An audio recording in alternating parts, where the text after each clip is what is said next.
엄마, 제발 저를 믿으세요. 병원 침대에 누운 어머니를 바라보며 막내딸 정희는 눈물이 마르지 않았습니다. 하지만 이 집안의 평화는 이미 깨진 지 오래였습니다. 어머니의 병 간병은 피부치 형제들 사이에 잔혹한 전쟁을 선포하는 신호탄이었죠.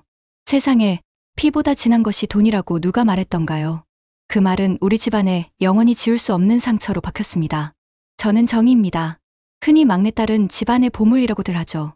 하지만 저는 그저 짐이자 희생양이었습니다. 오빠 둘, 언니 하나, 그리고 저. 넷중 막내로 태어난 저는 다른 형제들과는 다르게 어머니와 아버지의 노후를 책임져야 한다는 무언의 압박 속에 살았습니다. 어머니가 쓰러지신 건 작년 겨울, 눈이 펑펑 내리던 밤이었습니다. 뇌경색 진단. 반신불수가 되어 자리에 누우신 어머니를 보는 순간 제 심장이 덜컥 내려앉았습니다. 그때부터 저희 삶은 지독한 간병 생활로 바뀌었습니다. 처음에는 당연히 형제들이 번갈아 간병을 하자고 했었죠. 큰오빠 민수, 둘째 오빠 준호, 셋째 언니 혜영, 그리고 저까지 넷이서 병실을 지키기로 했습니다. 하지만 그 약속은 잉크도 마르기 전에 휴지 조각이 되고 말았죠. 첫째 민수 오빠는 회사가 너무 바쁘다는 핑계를 댔습니다. 오빠는 사업을 합니다. 겉으로는 번듯하지만 실상은 늘 위태로운 자금 사정 때문에 골머리를 앓고 있었죠. 오빠는 병실에 오자마자 휴대폰만 붙잡고 이번 프로젝트가 성패를 좌우한다며 어머니 앞에서까지 한숨을 쉬어댔습니다. 어머니, 저도 오고 싶죠? 하지만 지금 제가 일 안 하면 온 가족이 길바닥에 나앉아요. 그게 더 큰 불효 아닙니까? 오빠는 늘 이런 식입니다. 자신의 상황을 극대화해서 가족의 의무를 회피하는 거죠. 오빠가 간병한 시간은 고작 이틀. 그것도 밤 9시에 와서 새벽 6시에 호련히 사라지는 새벽 도망 스타일이었습니다. 둘째 준호 오빠는 더욱 가관이었습니다. 오빠는 공무원입니다. 철밥통이라는 안정적인 직업을 가졌으면서도 공무원은 사적인 일로 업무를 빠지면 징계를 받는다며 엄살을 떨었죠. 오빠는 자신의 아내가 어머니 간병을 할 사람이 아니다며 단호하게 선을 그었습니다. 준호 오빠의 아내, 새언니는 늘 깔끔하고 자기 관리에 철저한 사람이었습니다. 간병이라는 힘든 일을 할 리 없었죠. 준호 오빠는 병원 복도에서 저에게 속삭였습니다. 정희야, 넌 직장도 없잖아. 너야말로 시간이 남아돌지 않니? 내가 어머니 곁을 지켜드리는 게 맞지 않겠어? 이런 뻔뻔함은 도대체 어디서 나오는 걸까요? 저는 오빠들이 어머니를 간병하는 동안 잠깐 쉬려고 다니던 직장을 잠시 미뤄둔 상태였습니다. 오빠들은 제가 직장이 없다는 사실을 자신의 책임을 전가하는 무기로 사용했죠. 그때 제 속에서 뜨거운 분노가 치밀었습니다. 셋째 혜영 언니는 딸이라서 더 마음이 아프다며 울먹였습니다. 하지만 그 눈물 속에는 계산적인 속셈이 숨어 있었죠. 언니는 시어머니의 눈치를 본다는 이유로 간병을 회피했습니다. 정희야, 알잖아. 우리 시댁이 얼마나 까다로운지. 내가 병원에 오래 있으면 시어머니가 친정만 챙긴다고 난리치실 거야. 나 이혼당할 일 있니? 나도 내 가정이 있잖아. 언니의 말은 핑계로 가득 차 있었습니다. 시어머니는 오히려 친정어머니 간병 잘해드리라고 격려하는 분이었지만 혜영 언니는 자기 몫의 의무를 교묘하게 피해 나갔습니다. 결국 간병은 저, 막내딸 정희의 몫이 되었습니다. 형제들은 저에게 어머니의 간병을 전담하라고 등을 떠밀었습니다. 그것도 아주 일방적이고 강압적인 방식으로 말입니다. 어머니는 병원에서 집으로 돌아오셨습니다. 의사는 집에서 정성껏 돌보면 호전될 가능성이 있다고 했습니다. 그 말 한마디가 저에게는 천근만근의 짐이 되었지만 한편으로는 희망의 끈이기도 했죠. 저는 좁은 거실 한쪽에 어머니의 침대를 놓고 스문의 시간 어머니의 수발을 들기 시작했습니다. 잠자리에 들 때도 음식을 준비할 때도 심지어 제가 화장실에 갈 때도 마음을 놓을 수 없었습니다. 밤이 되면 어머니의 호흡 소리에 귀 기울이며 불안한 잠을 청해야 했습니다. 형제들의 방문은 늘 싸움의 서막이었습니다. 일주일에 한 번 억지로 시간을 내서 들르는 형제들은 간병을 돕기는커녕 제 헌신을 평가하고 비난했습니다. 민수 오빠가 소리쳤습니다. 야, 정희, 어머니 기저귀는 왜 이렇게 늦게 갈아들인 거야? 냄새가 진동을 하잖아. 저는 이미 새벽에 2번, 오전에 1번 기저귀를 갈아들인 참이었습니다. 민수 오빠가 막 도착한 시간이었습니다. 오빠, 방금 갈아드렸어요. 잠시 후에 또 갈아드릴 거예요.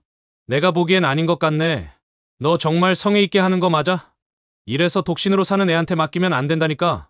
책임감이 없어. 준호 오빠는 제 간병 방식을 끊임없이 지적했습니다. 어머니를 왜 이렇게 오래 앉혀두는 거야? 욕청 생기면 내가 책임질 거야? 그리고 이 영양죽은 또 뭐야? 저번에 내가 사온 유기농 재료 안 썼지? 저는 매일 새벽 시장에 가서 싱싱한 재료로 정성껏 죽을 끓였습니다. 형제들이 유기농이라며 한 번 사온 비싼 재료들은 이미 유통기한이 지나 쓰레기통에 들어간 지 오래였습니다.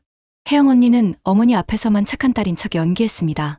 엄마, 우리 정희가 너무 고생이 많지? 아이고, 안쓰러워라. 그러면서 제게는 눈빛으로 압력을 넣었죠. 내가 간병하는 게 당연하다는 오만함이 가득 담긴 눈빛이었습니다. 이런 형제들의 이중적인 태도 속에서 저는 간병의 고통보다 더 큰 외로움을 느꼈습니다. 저의 헌신은 당연한 것이 되었고 그들의 무관심과 비난은 저를 점점 지치게 만들었습니다.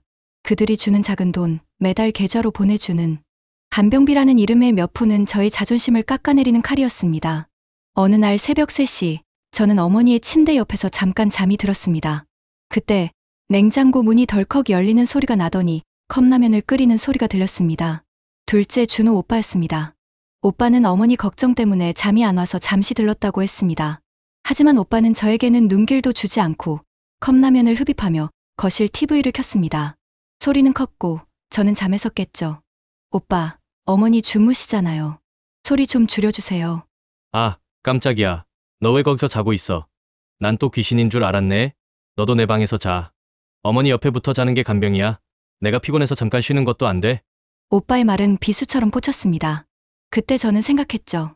이 사람들에게 나는 가족이 아니라 이 집의 유급 간병인일 뿐이구나. 저희 간병은 형제들의 책임 회피를 위한 총알바지였습니다.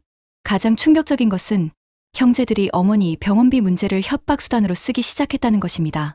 어머니는 보험이 잘 되어 있었지만 간병이 장기화되면서 들어가는 소소한 비용은 만만치 않았습니다.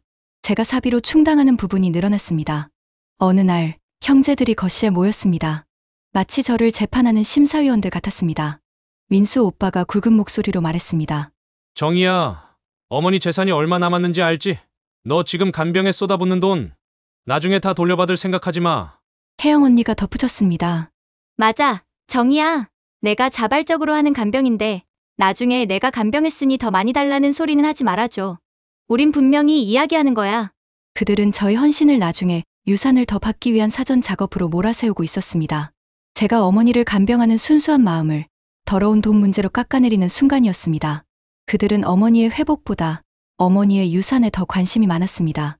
그들은 저희 헌신이 왜 우리 차례가 아니냐는 불만이 아니라 제가 간병해서 유산을 독차지할까 바라는 두려움에서 나온 것임을 깨달았습니다. 준호 오빠는 종이 한 장을 꺼내 탁자에 올려놓았습니다.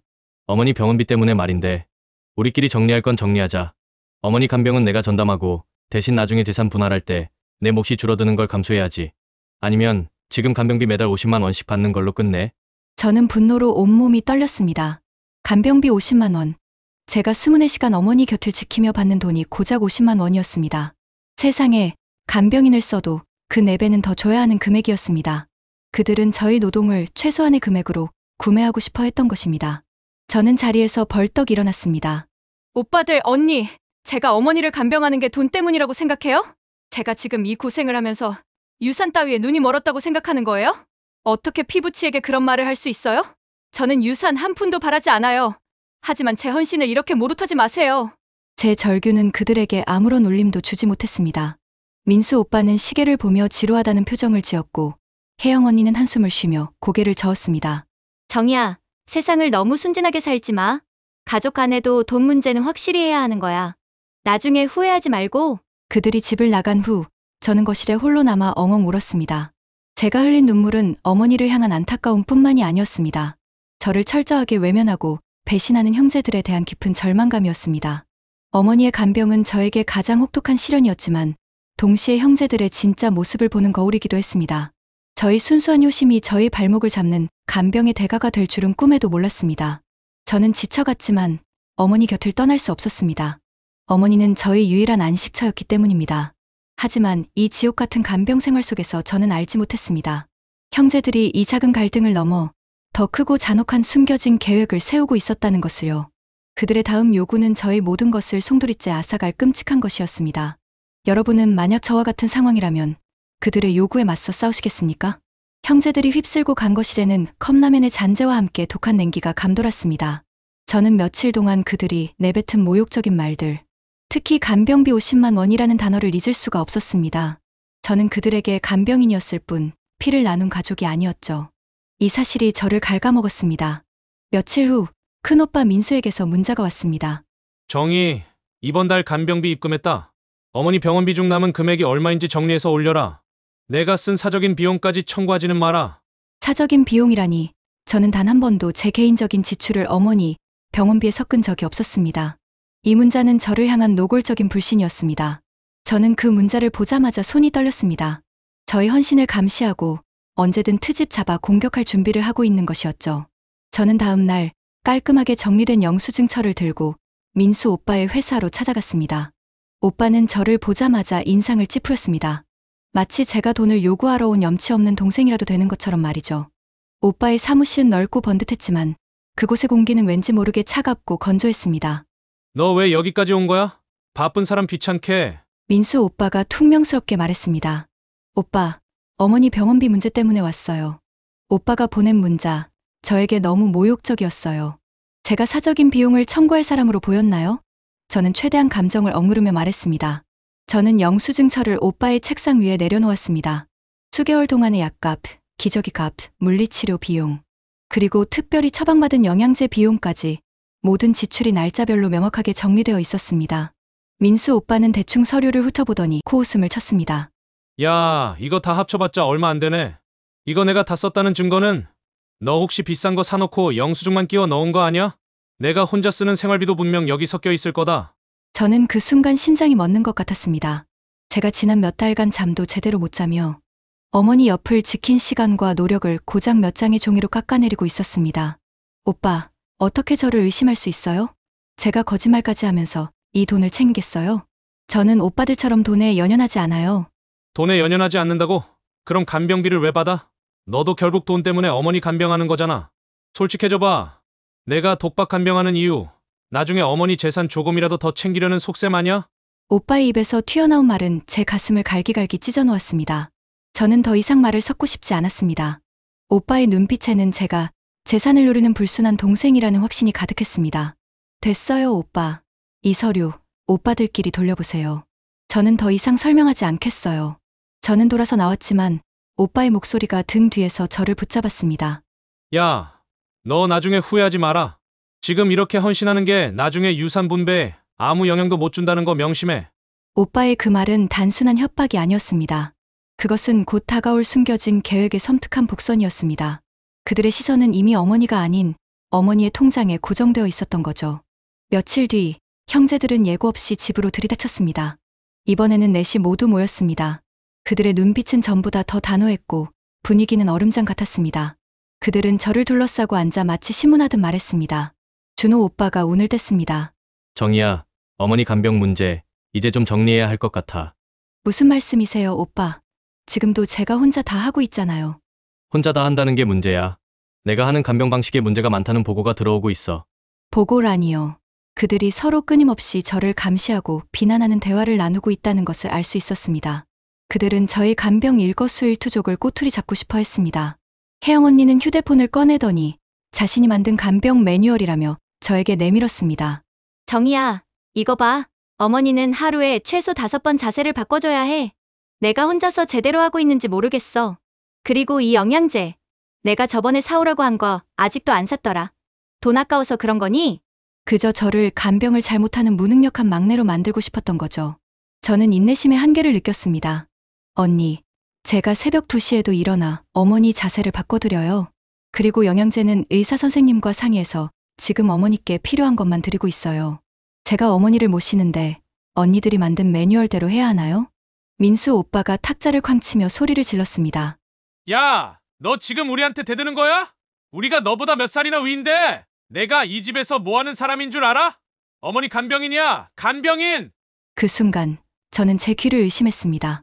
형제들은 저의 헌신을 인정하기는커녕 저를 간병인이라는 프레임에 가두고 있었습니다. 준호 오빠가 마침내 본론을 꺼냈습니다. 그는 종이 한 장을 꺼내 저에게 내밀었습니다. 정희야, 우리가 심사숙고 끝에 결정했어. 내가 지금 어머니를 위해 헌신하고 있는 건 고맙다. 하지만 우리 모두 너의 순수한 의도를 의심하고 있어. 혜영 언니가 제 옆에 바짝 다가와 속삭였습니다. 정희야, 너도 알잖아. 어머니 재산이 적지 않다는 거. 너 혼자 간병한다고 나중에 그 재산을 다 차지하려 들면 우리 형제들 사이는 영영 끝장나는 거야. 그래서 오빠와 언니들이 원하는 게 뭐예요? 저는 떨리는 목소리로 물었습니다. 민수 오빠가 헛기침을 하며 말했습니다. 이거 유산 포기 각서다. 내가 지금부터 어머니를 간병하는 건 순전히 내 도리로서 하는 일이지. 유산과는 아무 관계가 없다는 것을 명확히 해야 해. 이 각서에 서명하면 나중에 어머니 재산 분할할 때 내 몫을 요구하지 않겠다는 약속이 되는 거지. 저는 그 종이를 보고 머리가 멍해졌습니다. 유산 포기 각서라니요. 어머니가 아직 살아계시는데 그들은 이미 어머니의 재산을 놓고 저를 상대로 협상을 시도하고 있었습니다. 저는 그 각서를 집어들었습니다. 혜영 언니가 가져온 용지에는 본인 정의는 어머니의 유산 중 어떠한 권리도 포기하며 향후 민법상 유류분 청구권을 포함한 모든 재산 청구권을 행사하지 않을 것임을 서약한다는 문구가 적혀 있었습니다. 어떻게 자식들이 어머니의 병상 앞에서 이런 끔찍한 문서를 들이밀 수 있을까요? 그들의 눈에는 어머니는 보이지 않고 오직 돈만 보였습니다. 그들이 저에게 헌신을 요구하는 방식은 너무나 치사하고 비열했습니다. 저는 각서를 든 채 온몸이 경직되었습니다. 서명하지 않는다면 그들은 당장이라도 어머니의 간병을 빌미로 저를 공격하고 어머니를 다른 곳으로 보내버릴 것처럼 위협적인 눈빛을 보냈습니다. 정희야, 생각해봐. 내가 정말 어머니를 사랑하고 돈을 바라지 않는다면 이 종이 한 장에 서명 못할 이유가 없지 않니? 준호 오빠가 달콤한 말로 저를 회유했습니다. 그 말은 달콤했지만 비열한 독이 묻어 있었습니다. 저는 어머니를 바라보았습니다. 어머니는 침대에 누워 힘없이 눈을 감고 계셨습니다. 어머니의 얼굴은 평온했지만 저는 어머니가 이 모든 상황을 듣고 계실 것만 같아 가슴이 미어졌습니다. 만약 제가 서명을 거부하고 형제들과 다투기 시작하면 그 소란과 스트레스는 고스란히 어머니께 돌아갈 것이 뻔했습니다. 내가 여기서 형제들과 싸우는 것은 결국 어머니를 볼모로 잡고 싸우는 것과 같다. 어머니를 위해서라도 이 더러운 돈 싸움에서 제가 먼저 손을 떼는 것이 맞지 않을까. 이 순간 저는 엄청난 내적 갈등에 휩싸였습니다. 저의 순수한 마음을 지키기 위해서는 그들의 요구를 들어주는 것이 역설적으로 최선일 수도 있다는 생각이 들었습니다. 하지만 서명하는 순간 저는 그들에게 유산을 포기하는 대신 간병을 하는 사람으로 낙인 찍히는 것이었습니다. 저의 헌신이 돈으로 환산되어 증명되는 굴욕적인 순간이었죠. 시청자 여러분, 그때 저는 이 굴욕적인 각서에 서명해야 했을까요? 아니면 어머니의 스트레스를 감수하고라도 이 부당한 요구에 맞서 싸워야 했을까요? 여러분은 어떻게 하시겠어요? 저는 잠시 고민했습니다. 깊은 한숨을 내쉬고 펜을 들었습니다. 손은 덜덜 떨렸지만 어머니를 편안하게 해드리고 싶은 마음이 제 분노보다 컸습니다. 좋아요.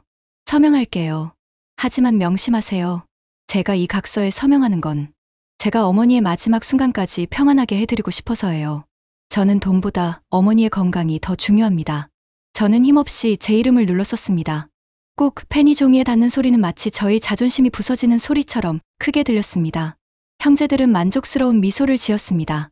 그들의 얼굴에는 드디어 해냈다는 승리감과 막내를 쉽게 처리했다는 오만함이 교차했습니다. 민수 오빠가 각서를 챙기며 말했습니다. 현명한 선택이다, 정희야. 이제 우리 사이에 이런 문제로 다툴 일은 없을 거다. 혜영 언니는 그래, 이게 다 너를 위한 거야 라며 위선적인 말을 덧붙였습니다. 저는 간신히 분노를 삼키며 그들에게 말했습니다. 이제 어머니께 신경 쓰세요. 제가 간병하는 동안만큼은 어머니 곁에서 조용히 있어주세요. 그들은 잠시 머뭇거리더니 각서를 챙겨 황급히 집을 나섰습니다. 저는 그들이 떠난 후 어머니의 손을 잡고 조용히 울었습니다. 저는 그들이 서명한 각서를 들고 떠나는 뒷모습을 보면서 문득 섬뜩한 예감이 들었습니다. 그들은 이 각서를 손에 넣는 순간 제가 더 이상 이 집에 필요 없다고 생각하게 될 것입니다. 저는 알지 못했습니다. 제가 서명한 그날 밤 형제들의 배신의 서막이 이미 시작되었다는 것을요. 그들은 제가 잠깐 외출할 틈을 노리고 있었습니다. 그리고 그들이 꾸민 계획은 제가 상상조차 할 수 없는 잔인하고 충격적인 것이었습니다. 이 굴욕적인 각서가 저희 자존심을 꺾는 마지막 카드가 아니었음을 저는 너무 늦게 알게 됩니다. 아픈 어머니를 위해 모든 것을 포기한 막내딸의 헌신, 과연 그 끝은 어떻게 될까요? 유산 포기 각서에 서명한 후 이상하게도 집안은 잠시 평온해졌습니다. 형제들은 더 이상 저를 찾아와 비난하거나 간섭하지 않았습니다. 그들의 태도는 놀라울 정도로 차분하고 심지어 예의 바르기까지 했습니다. 민수 오빠는 가끔 전화로 어머니의 상태를 묻고 혜영 언니는 정희네가 고생이 많다며 형식적인 위로를 건넸습니다. 하지만 저는 그 고요함이 더 두려웠습니다. 마치 폭풍 전야 같았죠. 그들은 목적을 달성한 후 저를 이 집에서 쫓아낼 다음 계획을 꾸미고 있을 거라는 섬뜩한 예감이 저를 끊임없이 괴롭혔습니다. 특히 둘째 오빠 준호는 며칠 동안 매일 저에게 전화를 걸어 어머니 상태가 갑자기 안 좋아지면 반드시 연락해라. 작은 일이라도 놓치지 말고 보고해라며 지나치게 강조했습니다. 그 집착은 단순한 걱정이 아니라 무언가를 확인하고 싶어하는 조바심처럼 느껴졌습니다. 어느 날 저녁, 저는 어머니의 기저귀를 갈아들이다 작은 이상한 점을 발견했습니다. 어머니의 다리에 생전 처음 보는 작은 반창고가 붙어 있었던 겁니다. 저는 혹시 상처가 났을까 싶어 조심스럽게 반창고를 떼어냈습니다. 피부는 깨끗했지만 주사바늘 자국처럼 보이는 아주 작은 자국이 희미하게 남아 있었습니다. 엄마, 이거 뭐야? 언제 다치신 거야? 저는 불안한 마음에 어머니께 물었지만 어머니는 힘없이 눈만 깜빡이실 뿐 대답할 수 없었습니다. 저는 그날 형제들이 다녀가지 않았다는 것을 분명히 알고 있었습니다. 그렇다면 누가, 언제? 며칠 전 혜영 언니가 어머니께 좋은 영양제 주사를 놔주는 분을 모셔왔다며 간호사 복장을 한 낯선 여자를 데리고 왔던 것이 떠올랐습니다. 저는 그때도 불안했지만 언니가 오빠들이 합의해서 모셔온 최고의 전문가라고 단언해서 별다른 의심 없이 문을 열어주었죠. 지금 생각해보면 그것은 단순한 영양주사가 아니었을지도 모릅니다. 그 주사바늘 자국이 뇌리에 박히자 저는 등골이 서늘해지는 것을 느꼈습니다. 형제들은 각서를 받아낸 후 저를 완전히 무시하고 어머니에게 은밀하게 접근하려는 계획을 실행하고 있었습니다. 저는 불안감을 해소하기 위해 어머니의 진료 기록을 확인하기로 결심했습니다. 하지만 어머니가 집으로 오시면서 진료 기록 전체는 큰오빠 민수에게 보관되어 있었습니다. 저는 민수 오빠에게 전화를 걸어 어머니 복용하시는 약 성분을 의사에게 재차 확인해야 한다고 거짓말을 했습니다. 정희, 기록은 나한테 있어. 내가 뭘 또 확인하겠다는 거야? 의사 말이 최고 아니야? 쓸데없이 일 만들지 마. 민수 오빠는 짜증 섞인 목소리로 거절했습니다. 하지만 저는 포기하지 않았습니다. 어머니의 건강 기록은 딸인 저에게도 당연히 열람 권한이 있었습니다. 저는 어머니를 모시고 다니던 대학병원에 전화를 걸어 예약된 진료 기록을 복사해달라고 요청했습니다. 저희 어머니 기록 좀 확인하고 싶은데요. 간병을 맡고 있는 막내딸 정입니다. 병원 측에서는 신분 확인 후 어머니의 개인정보 보호 문제 때문에 직접 방문해 주셔야 한다고 했습니다. 저는 어머니 곁을 잠시라도 비울 수 없어 망설였지만 이 불안감을 해소하지 않고서는 간병을 제대로 할 수 없을 것 같았습니다. 저는 이틀 후 형제들에게는 비밀로 한 채 잠시 외출했습니다. 이웃집 아주머니께 부탁해서 1시간만 어머니를 봐달라고 했죠. 병원 기록 보관실에서 받은 어머니의 진료 기록 철을 받아 든 순간 제 손은 땀으로 축축했습니다. 빠르게 내용을 훑어 내려갔습니다. 약물 기록, 물리치료 횟수, 간병인 지침 모든 것이 평소와 다를 바 없었습니다. 안심하는 순간 제 눈이 한 페이지에 멈췄습니다. 최근 검사 기록 금식 혈당, 간 수치, 신장 기능 검사. 이 검사는 제가 동행하지 않은 기록이었습니다. 날짜를 확인했습니다. 혜영 언니가 영양주사를 놓아주는 사람을 데리고 온 바로 그 다음 날이었습니다. 게다가 검사 결과에는 혈당 수치, 미세 증가와 신장 기능 저하 우려라는 소견이 적혀 있었습니다. 왜 이런 검사를 나에게 말도 없이 진행했을까? 저는 곧바로 주치의를 찾아갔습니다. 주치의는 기록을 확인하더니 조심스럽게 말했습니다. 환자분 상태가 조금씩 안 좋아지고 있습니다. 특히 최근에 영양제를 과다하게 복용하셨는지 신장 기능에 무리가 간 흔적이 보입니다. 보호자분께는 이미 주의를 드렸는데 혹시 다른 분께서 주사를 놓아드렸나요? 네, 보호자께 주의를 주셨다고요? 누가요? 네, 따님이시던데요. 혜영 씨라고 하셨습니다.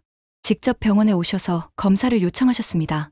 저는 망치로 머리를 맞는 것 같았습니다. 혜영 언니가 저에게는 최고의 전문가의 영양 주사라고 말했지만 실상은 어머니의 몸에 무리가 가는 주사를 몰래 투여하고 그 후유증을 확인하기 위해 검사까지 했다는 뜻이었습니다. 그들은 어머니를 치료하려는 것이 아니라 어머니의 건강을 관리하려는 것이었습니다. 그것도 아주 위험한 방식으로 말이죠. 왜 저에게는 말하지 않고 왜 어머니의 몸에 무리가 가는 행동을 했을까요? 저는 문득 혜영 언니가 저번에 어머니 앞에서 했던 말이 떠올랐습니다. 엄마, 혹시라도 갑자기 무슨 일이 생기시면 안 되는데 우리가 미리 대비를 해야지. 그때 저는 언니의 말을 단순한 걱정으로 들었지만 이제 와 생각해보니 그것은 일이 생길 경우를 염두에 둔 섬뜩한 예행 연습이었던 겁니다. 저는 분노에 떨며 집으로 돌아왔습니다. 이 충격적인 사실을 형제들에게 당장이라도 폭로하고 싶었습니다. 하지만 저는 섣불리 행동해서는 안 된다는 것을 깨달았습니다. 그들은 이미 제가 유산을 포기했다는 각서를 손에 쥐고 있었습니다. 제가 먼저 소란을 피우면 그들은 저를 간병을 소홀히 한 무능한 동생으로 몰아세우고 유산 포기 각서를 근거로 저를 이 집에서 쫓아낼 명분을 만들 것입니다. 저는 숨을 죽이고 그들이 다음 행동을 취할 때까지 기다리기로 했습니다. 이 끔찍한 진실을 증거로 삼아 그들의 숨겨진 계획을 만천하에 드러낼 기회를 엿봐야 했습니다. 며칠 후 저는 혜영 언니에게 아무렇지 않은 척 전화를 걸었습니다. 언니, 저번에 어머니께 놔드린 영양주사 말이에요. 제가 깜빡하고 어떤 성분인지 못 물어봤어요. 병원에서도 어떤 주사인지 모르겠다고 해서요. 혹시 성분 이름 아세요? 혜영 언니는 순간적으로 당황한 듯 침묵했습니다. 그거 그냥 비타민C 농축액 같은 거였어. 내가 뭘 그런 것까지 신경 써? 내가 알아서 다 잘하고 있으니까 걱정 마. 언니의 목소리는 미세하게 떨리고 있었습니다. 내가 알아서 다 잘하고 있다는 그 말에서 저는 소름이 돋았습니다. 저는 더 이상 형제들을 믿을 수 없었습니다. 그들의 간병은 어머니의 회복을 위한 것이 아니라 어머니의 재산을 최대한 빨리 그리고 안전하게 확보하기 위한 위험한 작전이었습니다. 저는 그들의 대화나 행동에서 단서를 찾기 위해 온 신경을 곤두세웠습니다. 휴대폰 녹음 기능을 항상 켜두고 형제들이 올 때마다 불안한 척 자리를 피하며 그들의 대화를 엿들었습니다. 어느 날 밤, 준호 오빠가 민수 오빠에게 전화를 걸어 속삭이는 소리가 거실까지 희미하게 들려왔습니다. 형, 이제 슬슬 움직여야 할 때가 된 것 같아. 정이 적어, 눈치챈 것 같아. 오늘 병원에 가서 무슨 서류를 떼왔더라고. 뭐, 서류. 안 돼.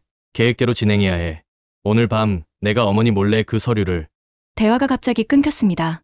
준호 오빠가 제 눈치를 보고 전화를 끄는 것이 분명했습니다. 서류와 오늘 밤이라는 단어는 저희 심장을 미친 듯이 뛰게 만들었습니다.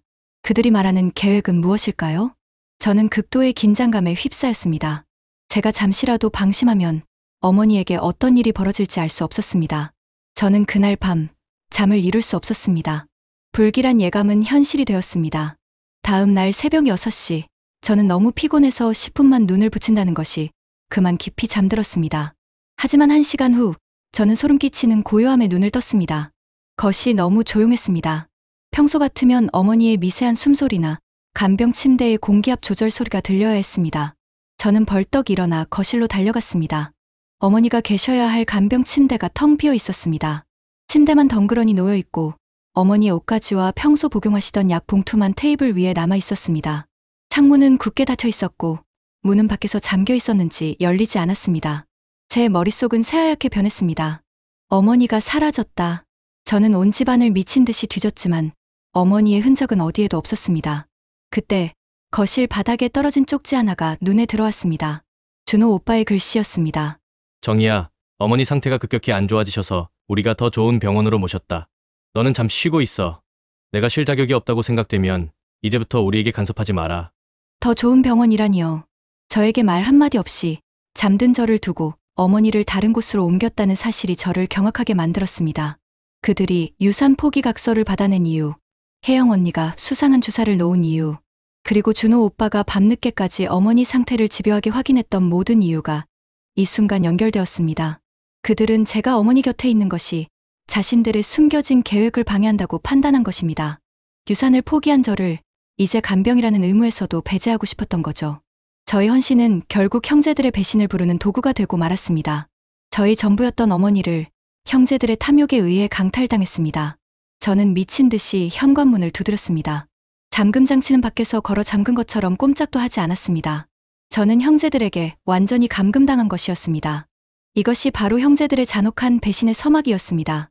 저는 어떻게 이 잔혹한 형제들에게서 어머니를 되찾아올 수 있을까요? 마치 감옥에 갇힌 죄수처럼 저는 제 집에서 형제들에게 고립된 것이었죠.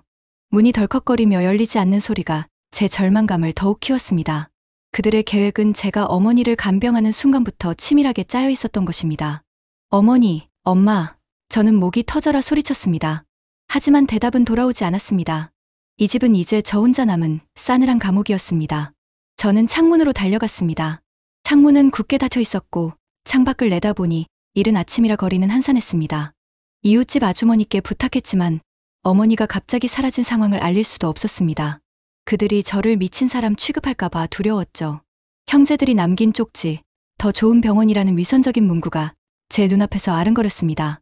저는 그들이 어머니의 건강을 위한다는 말을 단 한순간도 믿을 수 없었습니다. 그들의 목적은 오직 하나, 제가 어머니의 재산 문제에 접근하는 것을 원천봉쇄하는 것이었습니다. 유산 포기 각서까지 받아냈으니 제가 이 집에 남아있을 이유가 없다고 판단한 것이죠. 저는 즉시 휴대폰을 들었습니다. 민수 오빠에게 전화를 걸었지만 오빠는 전화를 받지 않았습니다. 준호 오빠, 혜영 언니 모두 마찬가지였습니다. 그들의 공모가 얼마나 치밀하게 이루어졌는지 저는 온몸으로 느끼고 있었습니다. 저는 더 이상 시간을 낭비할 수 없다고 생각했습니다. 어머니가 어디로 이송되었는지 알아내야 했습니다. 가장 먼저 떠오른 것은 그들이 자주 언급했던 A 요양병원이었습니다. 어머니의 상태에 비해 비용이 지나치게 비싸다며 형제들이 회의 때마다 불평했던 곳이었죠. 하지만 그들이 저를 속이려 다른 곳으로 옮겼을 가능성도 배제할 수 없었습니다. 저는 탈출 방법을 찾아야 했습니다. 밖으로 나가지 않고는 아무것도 할 수 없었으니까요. 현관문은 잠겼고 창문은 너무 높아 뛰어내릴 수 없었습니다. 그때 주방 뒤편의 작은 다용도실 문이 생각났습니다. 오래된 문이라 잘 쓰지 않았고 잠금 장치도 낡아 있었습니다. 저는 다용도실로 달려갔습니다. 녹슨 쇠로 된 문고리가 손에 잡혔습니다. 온 힘을 다해 문을 밀고 당겼습니다. 끼익, 낡은 경첩에서 끔찍한 마찰음이 났지만 문은 굳게 닫혀 있었습니다. 안에서 잠글 수 있는 고리만 있었지 밖에서 잠글 수 있는 장치는 없었습니다. 그렇다면 그들이 안에서 잠가놓고 나간 것이 아니라 현관문을 잠근 후 제가 밖으로 나가지 못하게 교묘하게 장치를 설치했을 가능성이 높았습니다. 저는 주방 싱크대 아래에서 오래된 공구 상자를 찾아냈습니다. 쇠지렛 대처럼 쓸 수 있는 단단한 막대를 찾았습니다. 떨리는 손으로 문틈 사이에 막대를 끼워 넣고 온 힘을 다해 지렛대의 원리로 밀어냈습니다. 퍽 나무 문틀이 부서지는 소리와 함께 문이 덜컥 열렸습니다. 저는 부서진 문틈으로 몸을 구겨 너트 밖으로 나왔습니다. 새벽에 찬 공기가 폐 깊숙이 들어왔습니다. 저는 해방감보다는 어머니를 찾아야 한다는 절박함에 정신없이 뛰기 시작했습니다. 저는 형제들과 통화하기 위해 휴대폰을 켰습니다. 전화를 받는 대신 민수 오빠에게서 문자가 왔습니다. 너 어디로 도망쳤는지 다 안다. 얌전히 있어. 어머니는 우리 관리하에 안전하시다. 괜히 소란 피워서 내가 간병 소홀죄로 고소당하는 일 만들지 마라. 내가 사인한 유산 포기 각서는 법적 효력이 있다. 협박이었습니다. 그들은 제가 탈출할 것까지 예상하고 있었습니다. 저는 이 문자가 곧 그들이 어머니를 옮긴 직후 정희에게서 간병의 의무를 빼앗았다는 것을 공식화하려는 의도임을 직감했습니다. 저는 택시를 잡았습니다. 일단 가장 유력한 후보였던 A 요양병원으로 향했습니다. 병원에 도착해 접수대에 어머니의 성함을 댔습니다. 간호사는 기록을 확인하더니 고개를 저었습니다. 죄송합니다, 정희 씨. 김옥자 환자분은 어젯밤 늦게 다른 곳으로 이송되셨습니다. 보호자분들의 요청이었습니다. 이송이요? 어디로요? 혹시 이송된 병원 이름을 알려주실 수 있나요? 저는 막내딸 정이에요. 죄송하지만 환자 정보는 말씀드릴 수 없습니다. 다만 두 분의 보호자 민수 씨와 준호 씨가 직접 오셔서 이송 동의서에 서명하셨습니다. 아주 급하게 진행된 일이라서요. 역시 그들이 꾸민 짓이었어. 저는 이를 악물었습니다. 그들은 제가 유산을 포기한 후 어머니를 자신들이 통제하기 쉬운 곳으로 옮기고 싶었던 겁니다. 하지만 저는 포기하지 않았습니다. 간호사가 컴퓨터 화면을 보고 있을 때 저는 재빨리 간호사의 등 뒤로 돌아가 화면에 비친 어머니의 기록을 훔쳐봤습니다. 아주 짧은 순간이었지만 이송 기록 칸에 흐릿하게 찍힌 한 병원 이름을 볼 수 있었습니다. 행복한 빛 요양원.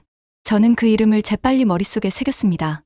A 요양병원과는 전혀 다른 외곽에 위치한 듣도 보도 못한 곳이었습니다. 왜 그들이 어머니를 외진 요양원으로 옮겼을까요? 어머니의 상태가 호전되기를 바란다면 전문 병원으로 옮기는 것이 상식이었는데 말입니다. 저는 다시 택시를 잡아 행복한 빛 요양원으로 향했습니다. 택시 안에서 저는 생각했습니다. 어머니가 그곳에 계시다는 증거를 확보해야 해. 그리고 그들이 어머니에게 무슨 짓을 하고 있는지 알아내야 해. 행복한 빛 요양원은 낡고 어두운 건물이었습니다. 병원이라기보다는 왠지 모르게 음침한 분위기가 감도는 시설 같았습니다. 로비에 들어서자 오래된 나무 바닥이 끽 소리를 냈습니다. 접수대에는 덩치 큰 남자 직원이 앉아 있었습니다. 저는 불안했지만 당당하게 어머니의 성함을 댔습니다. 김옥자 환자분 면회 왔습니다. 저는 딸 정희입니다. 직원은 퉁명스럽게 말했습니다. 면회는 안 됩니다. 보호자분께서 엄격하게 면회를 금지하셨습니다. 보호자라니요. 제가 딸인데요.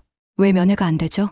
김옥자 환자분의 주 보호자는 김민수 씨와 김준호 씨입니다. 두 분이 환자분이 스트레스를 받아 상태가 악화될 수 있다며 모든 외부인과의 면회를 일절 금지하셨습니다. 딸이라도 예외는 없습니다. 저는 절망했습니다. 그들은 돈을 써서 어머니를 고립시킨 것이었습니다. 저는 직원에게 애원했습니다. 잠깐이라도 어머니 얼굴만 볼 수 있게 해주세요. 저는 어머니 간병을 전담했던 딸입니다. 어머니가 저를 보시면 분명 좋아하실 거예요. 부탁드립니다. 직원은 요지부동이었습니다. 규정입니다. 돌아가 주십시오. 계속 소란을 피우시면 경찰을 부르겠습니다. 그때 저는 복도 끝에서 낯익은 뒷모습을 보았습니다. 혜영 언니였습니다. 언니는 흰 가운을 입은 남자와 대화하며 무언가 서류를 건네받고 있었습니다. 저는 몸을 숨겼습니다. 혜영 언니는 긴장한 듯 주변을 살피더니 저를 보지 못하고 서둘러 밖으로 나갔습니다. 저는 언니가 나가는 틈을 타 몰래 복도로 진입했습니다. 저희 심장은 터질 듯이 뛰었습니다. 저는 혜영 언니가 서류를 건네받았던 병실을 찾았습니다. 병실 문에는 김옥자라는 이름표가 붙어 있었습니다.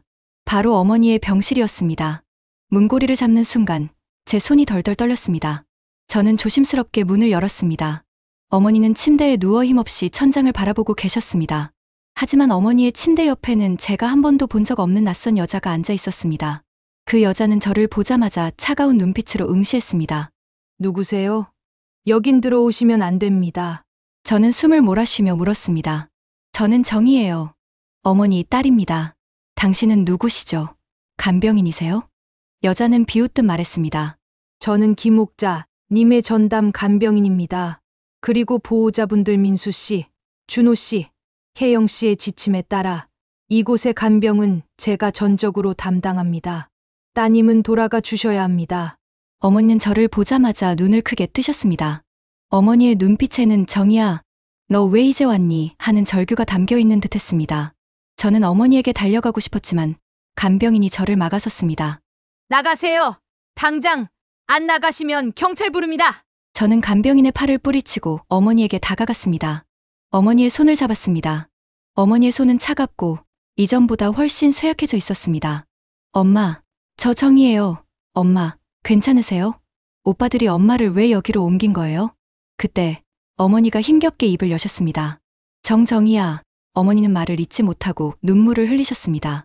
그 눈물은 고통과 두려움으로 가득 차 있었습니다. 간병인이 저를 거칠게 끌어냈습니다. 보호자분 지침 위반입니다. 당신 같은 사람 때문에 환자 상태가 악화되는 겁니다. 저는 간병인의 소나기에서 벗어나려 몸부림쳤습니다. 그때 저는 침대 옆 테이블 위에서 파란색 표지의 서류철을 발견했습니다. 혜영 언니가 복도에서 건네봤던 바로 그 서류철과 비슷해 보였습니다. 직감적으로 저는 그것이 형제들의 숨겨진 계획에 대한 결정적인 증거일 것이라고 생각했습니다. 저는 간병인이 제게 집중하는 찰나의 순간 테이블 위에 서류철을 낚아채고 문 밖으로 뛰쳐나왔습니다. 철컥, 간병인이 문을 잠그는 소리가 등 뒤에서 들렸습니다. 저는 요양원을 뛰쳐나와 정신없이 거리를 달렸습니다. 손에 들린 서류철은 마치 뜨거운 감자처럼 저를 불안하게 만들었습니다. 형제들이 이 사실을 알면 저를 가만두지 않을 것이 분명했습니다. 저는 이제 어머니의 행방을 아는 것에서 멈추지 않고 형제들의 배신에 대한 결정적인 증거를 손에 넣었습니다. 형제들이 이 사실을 알면 저를 가만두지 않을 것이 분명했습니다. 저는 길가에 있는 작은 공원 벤치에 주저앉았습니다. 심장이 여전히 진정되지 않았습니다. 거친 숨을 몰아쉬며 저는 손에 들린 파란색 서류철을 내려다봤습니다. 혜영 언니가 병원에서 건네받았던 서류가 틀림없었습니다. 겉장에는 환자 김옥자 재산 및 법적 대리인 관련 기록 일체라고 큼지막하게 인쇄되어 있었습니다. 저는 떨리는 손으로 서류철을 열었습니다. 첫 장은 요양원의 입소 계약서였습니다. 계약서의 내용에는 충격적인 부분이 있었습니다. 환자 김옥자 님의 재산 일체는 법적 대리인 김민수, 김준호, 김혜영이 전적으로 관리하며 환자의 간병 및 치료비는 환자 소유의 부동산 매각 대금으로 충당한다. 형제들은 제가 유산 포기 각서에 서명하자마자 어머니의 재산을 자신들의 통제하에 두기 위해 이 요양원 입소를 추진한 것이었습니다. 그들은 어머니를 외딴 요양원으로 옮겨놓고 어머니의 재산을 미리 처분할 계획을 세웠던 겁니다. 손이 떨려 서류를 제대로 잡을 수 없었습니다. 저는 다음 페이지를 넘겼습니다. 재산증여 계약서와 부동산 매매 계약서 사본이었습니다. 어머니 명의 아파트와 상가, 건물이 이미 작년 말에 큰오빠 민수와 둘째 오빠 준호, 그리고 혜영 언니에게 각각 증여되거나 염가에 매각된 상태였습니다. 매각 대금은 어머니의 계좌가 아닌 형제들 명의의 계좌로 입금된 내역이 명시되어 있었습니다. 저는 그 자리에서 얼어붙었습니다. 작년 말 어머니가 뇌경색으로 쓰러지시기 직전이었습니다. 저는 다시 한번 날짜를 확인했습니다. 어머니가 쓰러지시기 불과 한 달 전에 모든 재산 처분이 끝난 것으로 보였습니다. 증여 서류에는 어머니의 도장이 찍혀 있었고 공증까지 받아 법적인 효력을 갖추고 있었습니다. 숨이 막혔습니다. 이것이 의미하는 것은 단 하나였습니다. 제가 지난 1년 가까이 한 간병은 사실상 아무런 의미가 없었다는 것입니다. 어머니에게 남아있는 재산은 이미 없었습니다.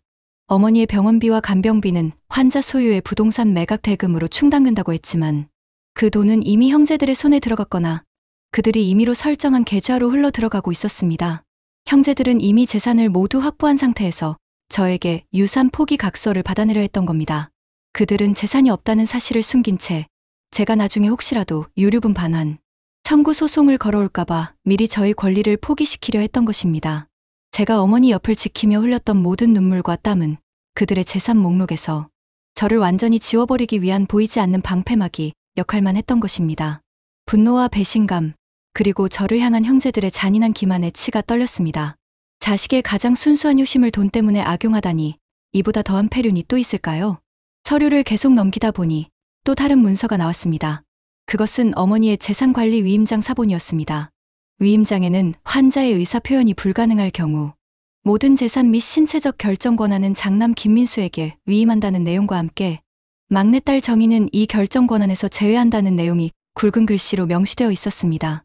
제가 어머니의 진짜 보호자로서의 역할을 수행하지 못하도록 법적인 족쇄까지 채워놓은 것이었죠. 저는 어머니가 그토록 힘든 상황에서도 저를 알아보시고 눈물을 흘리셨던 이유를 이제야 알 수 있었습니다. 어머니는 이 모든 상황을 어느 정도 인지하고 계셨던 것입니다. 형제들이 어머니의 재산을 몰래 처분하고 자신을 외진 요양원에 가두려 한다는 사실을 알고 계셨지만 거동이 불편하셔서 저에게 말할 수 없었던 것입니다. 저는 그때의 기억이 떠올랐습니다.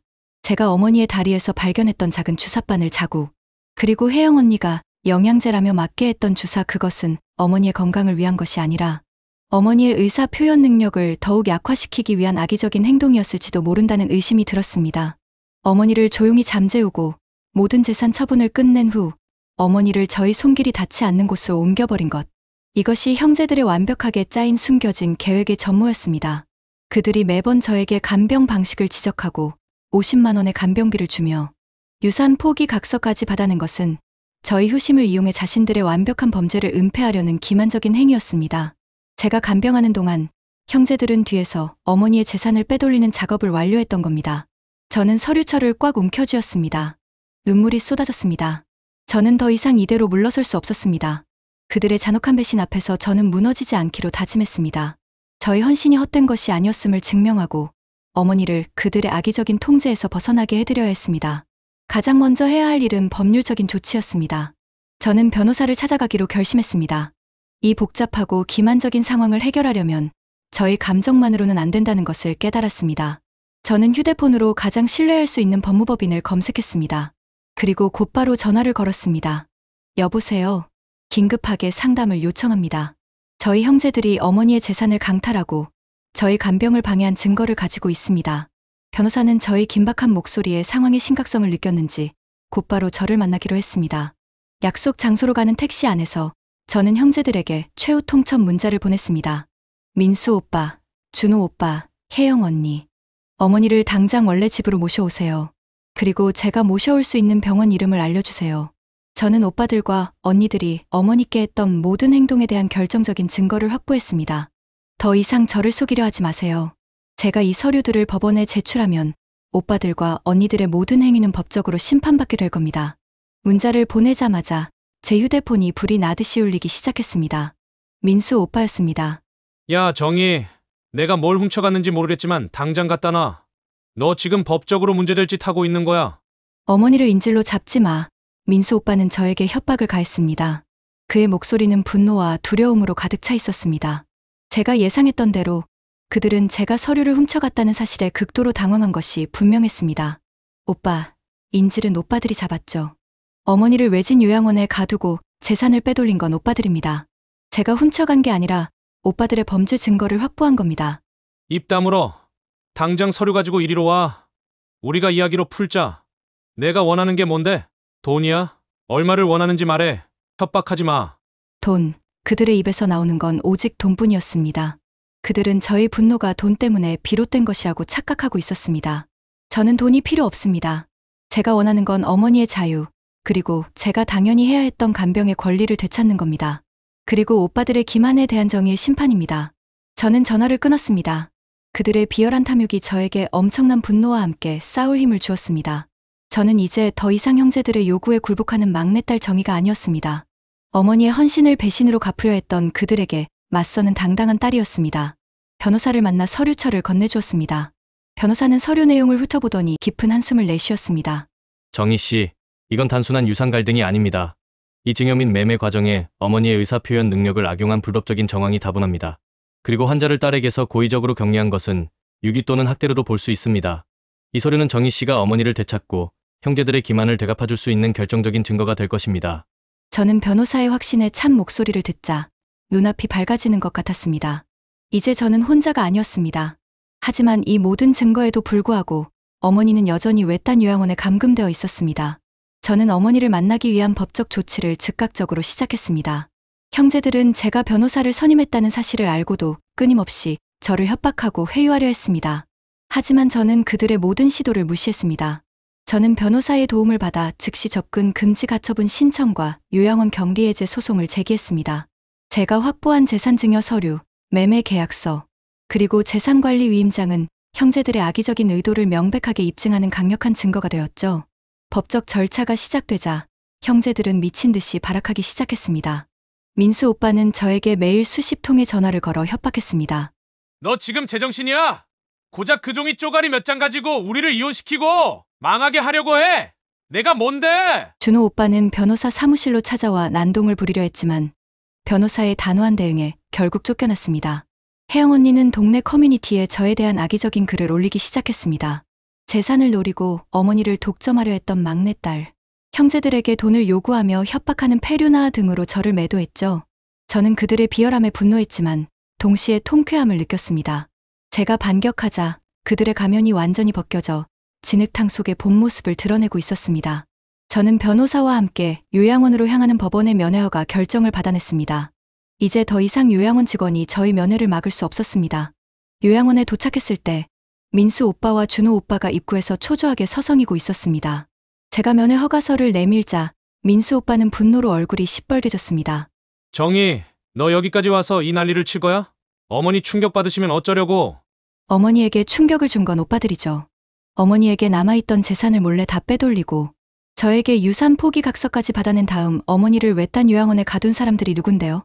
저는 단호하게 맞섰습니다. 더 이상 그들의 위선에 속지 않았습니다. 저는 형제들의 회방을 뿌리치고 어머니의 병실로 들어섰습니다. 어머니는 여전히 쇠약해 보이셨지만 저를 보자마자 눈을 크게 뜨셨습니다. 어머니의 눈빛에는 안도감과 함께 말할 수 없는 간절함이 담겨 있었습니다. 저는 어머니를 껴안았습니다. 엄마, 저 정이에요. 이제 제가 엄마 곁을 지킬 거예요. 오빠들이 한 짓, 제가 다 밝혀서 엄마를 원래 집으로 모셔올게요. 그때 어머니의 침대 옆 탁자에 놓여있던 작은 노란색 봉투가 제 눈에 들어왔습니다. 그것은 혜영 언니가 이송하는 과정에서 미처 챙기지 못한 듯 다른 서류들 사이에 끼워져 있었습니다. 봉투는 풀로 단단히 붙어있지 않고 틈이 조금 벌어져 있었습니다. 저는 주변을 살폈습니다. 복도에는 형제들이 노려보고 있었지만 병실 안에는 저와 어머니 단둘이었습니다. 저는 직감적으로 이 봉투 안에 무언가 중요한 것이 있을 거라고 생각했습니다. 저는 간병인과 형제들에게 들키지 않도록 재빨리 봉투를 집어들었습니다. 그리고 조심스럽게 틈을 벌려 봉투 안의 내용물을 꺼냈습니다. 그것은 다름 아닌 작은 USB 메모리였습니다. 이게 뭘까? 저는 의아했지만 어머니의 눈빛이 이 USB 메모리를 가리키고 있다는 것을 깨달았습니다. 어머니는 힘겹게 손가락을 들어 USB를 가리키셨습니다. 엄마, 이거 엄마가 숨겨놓으신 거예요? 어머니는 고개를 아주 작게 끄덕이셨습니다. 그 작은 동작 하나에도 어머니의 온 힘이 실려 있는 것 같았습니다. 저는 어머니의 손을 잡고 속삭였습니다. 알겠어요, 엄마. 제가 이거 꼭 확인해 볼게요. 그때 간병인이 병실 문을 열고 들어왔습니다. 시간 다 됐습니다. 이제 나가주셔야 합니다. 저는 간병인이 채 말리기도 전에 어머니의 손에 입을 맞추고 병실을 나섰습니다. 민수 오빠와 준호 오빠가 복도에서 저를 막아섰습니다. 정희, 너 또 뭘 훔쳐간 거 아니야? 내 손에 든 건 뭐야? 민수 오빠가 억센팔로 저의 가방을 잡으려 했습니다. 손대지 마세요.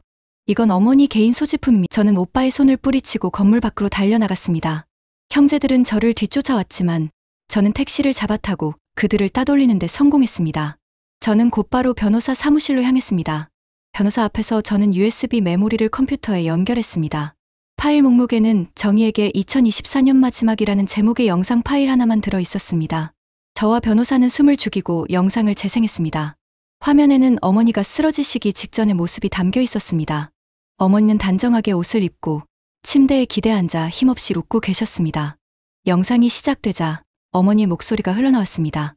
목소리는 떨리고 있었지만 또렷했습니다. 정희야, 내 사랑하는 막내딸아. 엄마가 너한테 할 말이 있어. 내가 이 영상을 보고 있다면 아마 엄마가 많이 아프거나 아니면 이 세상에 없을지도 모르겠다. 저는 눈물을 참을 수 없었습니다. 변호사도 충격적인 장면에 조용히 숨을 죽이고 있었습니다. 어머니는 힘겹게 말을 이어가셨습니다. 너희 오빠들, 언니 엄마가 미안하다. 내가 간병하느라 힘들 때 엄마는 너에게 말할 수 없었어. 사실은 엄마가 쓰러지기 한 달 전에 민수, 준호, 혜영이가 엄마를 찾아와서 재산을 모두 달라고 떼를 썼단다. 자기들 사업 자금과 생활비가 급하다면서 엄마는 끝까지 안 된다고 했지만 그들이 매일같이 찾아와 소리를 지르고 결국 엄마는 너무 무서워서 어쩔 수 없이 모든 재산 서류에 도장을 찍어줄 수밖에 없었어. 얘들아, 내 오빠들과 언니는 이미 재산을 모두 가져갔단다. 내가 지금 간병하는 건 아무런 재산도 없는 엄마를 위해서 하는 거야. 하지만 정희야, 그것 때문에 너의 헌신이 헛된 건 아니야. 어머니는 잠시 숨을 고르셨습니다. 그리고 눈물을 닦으시더니 카메라를 똑바로 응시하며 말하셨습니다. 정희야, 넌 진짜 효자야. 돈을 바라고 하는 효도가 아니라 엄마를 위해 희생하는 진정한 효심을 엄마는 봤단다. 엄마가 너한테 남겨줄 재산은 없지만 이것 하나는 꼭 기억해줬으면 좋겠다. 너는 다른 형제들과는 비교할 수 없는 가장 소중한 엄마의 딸이라는 것을. 어머니는 침대 옆을 더듬으시더니 작은 통장 하나를 꺼내 보여주셨습니다. 이건 내가 태어났을 때부터 엄마가 몰래 모아둔 내 이름의 통장이다. 오빠들과 언니에게는 절대 말하지 않았어. 이 돈은 얼마 안 되지만 내가 세상의 험난함 속에서 스스로 일어설 수 있도록 엄마가 남겨주는 마지막 용기라고 생각해줘. 어머니는 마지막으로 힘겹게 미소 지으셨습니다. 사랑한다. 정희야. 그리고 미안하다. 부디 이 영상을 증거로 삼아 내가 겪은 고통을 모두 되갚아주고 자유를 찾으려. 영상은 거기서 끝이 났습니다. 저는 오열했습니다. 어머니의 마지막 영상 편지는 제가 지난 1년 동안 겪었던 모든 고통과 억울함을 위로해주는 가장 강력하고 따뜻한 증언이었습니다.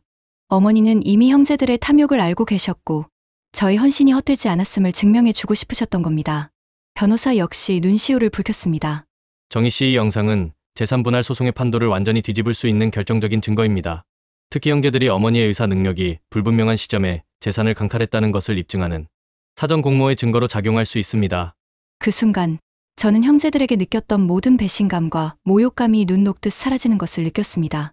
어머니는 저의 헌신을 끝까지 기억하고 계셨고 저를 보호하기 위한 마지막 수단까지 마련해 주셨습니다.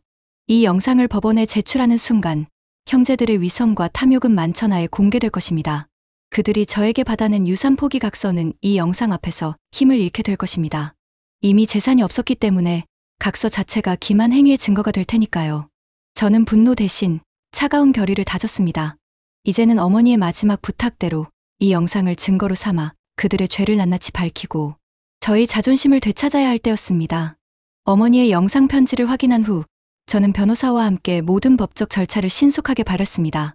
어머니의 영상은 단순한 가족의 증언이 아닌 재산 강탈에 대한 유언의 형식을 갖춘 결정적인 증거였습니다. 가장 먼저 저는 형제들의 재산 처분 행위에 대한 증여, 무효 소송과 함께 어머니에 대한 요양원 격리 및 학대에 대한 고소장을 제출했습니다. 소송이 접수되자 형제들은 저에게 전방위적인 압박을 가했습니다. 혜영 언니는 저희 직장제가 잠시 쉬고 있던 커뮤니티에 정희가 가족을 상대로 소송을 걸었다는 내용을 구체적으로 폭로했습니다. 부모의 재산을 탐내서 형제자매를 감옥에 보내려는 악마 같은 막내딸이라는 자극적인 제목으로 글을 올렸죠. 언니는 제가 유산 포기 각서에 서명한 사실까지 악용하여 제가 소송을 통해 돈을 뜯어내려 한다고 주장했습니다. 민수 오빠는 저희 변호사에게 전화를 걸어 막내의 변호사를 맡으면 당신 커리어에 큰 오점을 남기게 될 것이라며 협박했고, 준호 오빠는 저희 집 앞에서 밤새 서성이며 저를 심리적으로 압박했습니다. 새벽 2시 현관문 잠금 장치를 덜컥거리는 소리가 들릴 때마다 저는 공포와 분노에 사로잡혔습니다. 하지만 어머니의 마지막 영상이 저를 지탱하는 힘이었습니다. 그들이 발악할수록 그들의 죄책감과 두려움이 얼마나 큰지 알 수 있었습니다. 드디어 소송의 첫 공판날이 밝았습니다. 법정에 들어서는 순간 저는 온몸이 얼어붙는 듯한 긴장감을 느꼈습니다. 저는 원고석에 민수, 준호, 혜영 세 형제는 피고석에 앉아 있었습니다. 그들은 저를 싸늘하고 분노에 찬 눈빛으로 노려봤습니다. 재판이 시작되자 형제들의 변호사가 먼저 저를 공격했습니다. 원고 정희 씨는 어머니의 병환을 핑계로 독점 간병을 자처했지만 실상은 어머니의 재산을 노린 불순한 의도가 있었습니다. 원고는 이미 유산 포기 각서에 자필 서명했으며 이는 원고가 재산에 대한 권리를 포기했음을 명백히 보여줍니다. 그들은 유산 포기 각서를 증거로 내밀며 저희 소송이 돈을 위한 형제 협박이라고 몰아갔습니다. 법정 안에는 웅성거림이 퍼졌습니다. 변호사는 저를 보며 고개를 끄덕였습니다. 이제 반격할 차례였습니다. 저희 변호사는 차분한 목소리로 말했습니다. 피고 측은 유산 포기 각서를 주장하지만 이는 원고의 헌신적인 간병을 기만하고 법적 권리를 강제로 포기시키려는 협박에 의한 기망 행위에 불과합니다. 재판장님, 저희는 피고들이 어머니의 재산을 은밀하게 강탈한 시점과 어머니가 이에 대해 남긴 충격적인 유언을 담은 증거를 제출하고자 합니다. 변호사는 USB 메모리를 제출했고 재판장의 허가를 받아 어머니의 영상이 법정 스크린에 재생되었습니다. 어머니의 떨리는 목소리가 법정 전체에 울려 퍼졌습니다.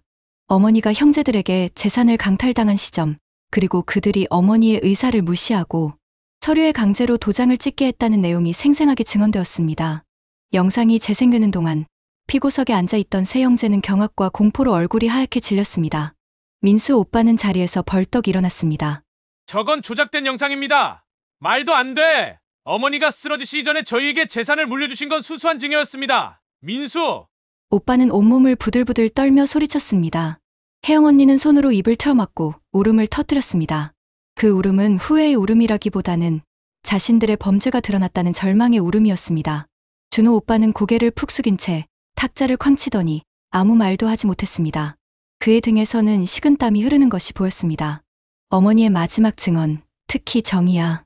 넌 내 진짜 효자야 라는 구절이 법정의 모든 사람들에게 깊은 울림을 주었습니다. 그들의 탐욕이 어머니의 진실된 사랑과 극명하게 대비되는 순간이었습니다. 변호사는 마지막으로 어머니의 재산 증여 및 매매 서류와 이 영상의 날짜를 비교하며 말했습니다.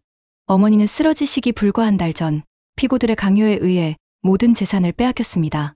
그리고 피고들은 재산이 없다는 사실을 숨긴 채 원고에게 재산을 노리는 동생이라는 프레임을 씌워 유산 포기 각서까지 받아낸 악질적인 기만 행위를 저질렀습니다. 재판이 휴정되자 형제들은 저에게 달려왔습니다. 그들의 태도는 이미 오만함이 사라진 패배자의 모습이었습니다. 민수 오빠가 저에게 매달렸습니다. 정희야, 제발 소송 취하해줘. 나 이제 완전히 망했어. 사업도 다 무너지고 이 일 때문에 이혼당하게 생겼단 말이야. 내가 원하는 대로 다 해줄게. 저는 차가운 눈빛으로 오빠를 바라봤습니다. 오빠가 저에게 간병비 50만 원을 주며 유산 포기 각서를 받아낼 때 저희 마음이 어땠을까요? 오빠는 돈 때문에 어머니의 생명과 저희 자존심을 짓밟았습니다. 이제 와서 제게 매달릴 자격이 있나요? 준호 오빠는 변명했습니다. 정희야, 우리도 다 힘들어서 그랬지. 솔직히 내가 간병하는 게 당연하다고 생각했어. 넌 미혼이니까 우리처럼 가정이 있는 사람들은 어쩔 수 없잖아. 가정. 오빠들의 가정을 지키기 위해 어머니와 저를 희생시켰다는 말씀이세요? 가족을 희생시켜 지키는 가정이 과연 행복할 수 있을까요? 저는 준호 오빠의 비겁함에 역겨움을 느꼈습니다. 혜영 언니는 눈물을 닦으며 말했습니다. 정희야, 엄마 병원비 때문에 우리도 너무 궁핍했어. 엄마가 살아계실 때 재산을 정리하는 게 맞다고 생각했단 말이야. 오해가 너무 커졌어. 오해요? 어머니를 외진 요양원에 가두고 저에게는 어머니의 병실 접근조차 막은 게 오해인가요? 언니가 어머니께 몰래 놓았던 주사, 그것도 오해인가요? 저는 이제 언니들의 어떤 말도 믿을 수 없습니다. 저는 그들의 회유를 단호하게 거절했습니다. 그들이 저에게 매달리는 이유는 죄책감이 아니라 자신들의 몰락에 대한 두려움뿐이었습니다. 그들의 탐욕은 이미 가족의 신뢰를 돌이킬 수 없을 만큼 파괴했습니다. 변호사는 형제들에게 법적 책임을 엄중히 물을 것이며 어머니의 재산 증여는 무효가 될 가능성이 매우 높다고 통보했습니다. 또한 어머니를 외딴 요양원에 경기하고 학대한 혐의에 대해서도 경찰 수사가 진행될 것임을 알렸습니다. 법정 공방은 이제 돈을 넘어서 도덕과 윤리에 대한 심판으로 번지고 있었습니다. 형제들은 자신들의 탐욕이 불러온 결과 앞에서 완전히 무너져 내리고 있었습니다. 어머니의 마지막 영상이 아니었다면 저는 영원히 그들의 기만에 속아 자존심마저 잃었을 것입니다. 저는 이제 알았습니다. 그들이 그토록 지키려 했던 돈은 그들의 손에서 모래처럼 빠져나가고 있다는 것을요. 그들이 어머니에게 한 행동은 결국 자신들의 삶을 파괴하는 부메랑이 되어 돌아오고 있었습니다. 어머니의 영상 증언은 재판의 판도를 완전히 뒤집었습니다. 법원은 형제들이 어머니에게 강요하여 재산을 증여받았다는 사실을 인정했고 모든 증여 및 매매 계약을 무효화하는 결정을 내렸습니다. 또한 제가 확보한 요양원 서류와 혜영 언니가 어머니에게 놓은 주사의 진료, 기록은 형제들의 행위가 단순한 간섭이 아닌 노인복지법 위반, 신체적, 경제적 학대에 해당한다고 보아 검찰에 송치되었습니다. 민수 오빠는 사업 자금으로 사용했던 어머니의 재산을 돌려줘야 했고 결국 사업은 파산했습니다. 준호 오빠는 공무원으로서의 명예가 실추되었고 혜영 언니는 커뮤니티에 올린 글이 오히려 자신들에게 부메랑으로 돌아와 사회적으로 매장당하는 꼴이 되었습니다. 그들은 그들이 그토록 쫓았던 돈과 명예를 동시에 잃었습니다. 법원의 결정에 따라 저는 곧바로 어머니가 계신 요양원으로 달려갔습니다. 이번에는 당당한 법적 보호자로서였습니다. 요양원 원장은 저에게 고개를 숙이며 사과했고 어머니를 정중하게 모셔올 수 있었습니다. 어머니는 마침내 정든 집으로 돌아오셨습니다. 어머니가 거실의 간병 침대에 다시 누우셨을 때 저는 모든 고난이 끝났음을 느꼈습니다. 저는 어머니의 차가운 손을 잡고 눈물을 흘렸습니다. 엄마, 죄송해요. 제가 너무 늦게 왔어요. 이제 아무도 엄마를 건드릴 수 없을 거예요. 제가 엄마 곁을 끝까지 지킬게요. 어머니는 힘겹게 제 손을 꽉 잡으셨습니다. 어머니의 눈에는 감사의 눈물과 함께 형제들에 대한 안타까움이 교차하는 듯 보였습니다. 저는 이제 유산을 포기한 바보 같은 막내딸이 아니었습니다. 어머니의 명예와 재산을 지켜낸 진정한 딸이었습니다. 저의 헌신은 결국 배신이 아닌 정의로운 승리로 되돌아왔습니다. 며칠 후 집으로 형제들이 찾아왔습니다. 그들은 문을 조심스럽게 두드렸습니다. 더 이상 오만함이나 협박은 없었습니다. 그들의 얼굴은 수척해 있었고 패배감과 죄책감으로 가득 차 있었습니다. 저는 그들을 거실에 앉았습니다. 그들은 감히 어머니의 얼굴을 똑바로 쳐다보지도 못했습니다. 민수 오빠가 먼저 고개를 숙이며 말했습니다. 정희야, 우리가 정말 미안하다. 내가 이렇게까지 할 줄 몰랐어. 우리가 너무 어리석었어. 돈에 눈이 멀어 어머니와 너에게 씻을 수 없는 상처를 줬다. 용서해주겠니? 용서요? 오빠들 입에서 용서라는 말이 쉽게 나올 수 있나요? 오빠들은 제가 유산 포기 각서에 서명하자마자 저를 이 집에서 쫓아내고 어머니를 외딴 곳에 가뒀어요. 제가 간병하는 동안 뒤로는 어머니 재산을 빼돌렸죠.